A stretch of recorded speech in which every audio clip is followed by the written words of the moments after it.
வீடு அந்த பராமரிப்புகள் எல்லாமே பார்த்தீங்கன்னா ஒரு அரசாங்கத்துக்கு எப்படி 24 துறைகள் இருக்கோ அது மாதிரி தன் வீட்டுக்கு 24 துறைகள் இருக்கணுங்கிற மாதிரி நினைப்பார்.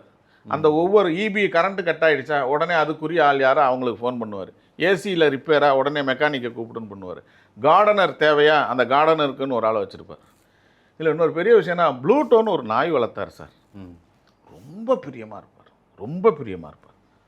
அவங்க வீட்டில் எல்லாருமே ப்ளூட்டோ மேலே ரொம்ப பிரியம். எனக்கான ரொம்ப பயம் அந்த நாயை பார்த்தாலே. ஏன்னா கடிக்காது வாங்கன்னு தான் எல்லாருமே நாயை சொல்லுவாங்க. கடிக்காது வாங்க கடிக்காது வாங்க, அது கடிக்காதுங்கிறது அவங்களுக்கு தெரியும். நமக்கான பயம் இருக்குமே, நம்மளால் பயந்து தான் போவோம். நிறைய சமயத்தில் அது இது பண்ணும்போது ஒரு தடவை இழுத்து பிடிக்கும்போது டக்குன்னு அவர் கையை கடிச்சிருச்சு, ரத்தம் கொட்டுது. ஆனால் துளி கூட அவருக்கு அந்த நாய் மேலே கோபம் இல்லை சார். டக்குன்னு ஒரு அடி அடிப்பாங்க, அந்த கையில் வச்சுருக்க கயிறாலே ஒரு அடி அடிப்பாங்கல்ல, எதையுமே சொல்ல. ப்ளூட்டோ என்னடா என்னை போய் கடிச்சிட்ட, ஏடா கோபம் உனக்கு, உட்காரான்னு அது கம்முன்னு உட்காருது. அதுக்கப்புறமேல் போய் டாக்டர்கிட்ட போயிட்டு பார்த்து எல்லாம் இது பண்ணிட்டு கிட்டத்தட்ட 1 மாதம் ஆறுச்சு.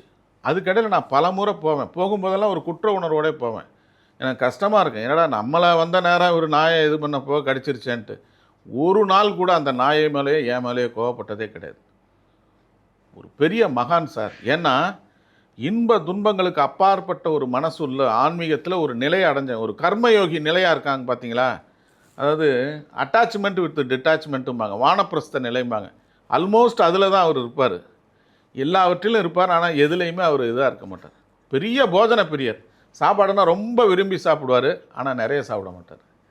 சும்மா ஜஸ்ட் ஒரு இது தொட்டு சாப்பிட்டு போயிடுவார். மேக்ஸிமம் 2 சப்பாத்தி. ஆனால் அந்த 2 சப்பாத்திக்கு தொட்டுக்க இருக்கிறது பார்த்தீங்கன்னா குஜராத்திகள் மாதிரி நிறைய வச்சுருப்பார். ஊறுகாய் இருக்கும், இது இருக்கும், தொக்கு இருக்கும், பல விஷயங்கள் வச்சு சாப்பிடுவார். பிடிச்ச சாப்பாடு என்ன சார்? பிடிச்ச சாப்பாடு தயிர் சாதம் ரொம்ப விரும்பி சாப்பிடுவார்.